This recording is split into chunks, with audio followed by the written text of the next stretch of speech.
J'en reviens à cette question que vous comprenez qui fait débat, souvent même sur ce plateau. C'est pour certains dire entendre les besoins russes, quand les Russes aujourd'hui sont à l'origine d'une guerre telle qu'on la voit du soir au matin. Non mais vous comprenez. Je comprends très bien. Et c'est bien pour ça que c'est une question épouvantablement difficile. Et croyez-moi, la diplomatie, c'est pas un art simple.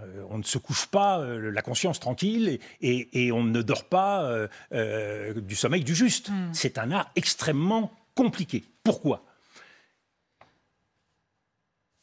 Si nous n'engageons pas le dialogue avec Vladimir Poutine, ça veut dire quoi ? Quel est le message que nous adressons au monde ? Ça veut dire que nous sommes en faveur d'une politique de changement de régime. Et là, il faut aller jusqu'au bout. Et je vous remercie de me donner le temps de poser ces questions. Parce que souvent, sur les plateaux français, on ne le fait pas.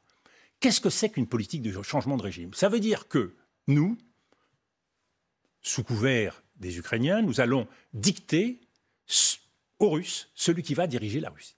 Et que nous supposons que le régime qui viendra après Vladimir Poutine sera meilleur. Je vous rappelle que c'est le pari qu'ont fait les Américains en Irak, que c'est le pari qu'ont fait les Français et les Anglais en Libye. Dans quelle situation est la Libye après Muammar Kadhafi ? Dans quelle situation, dans quel drame ?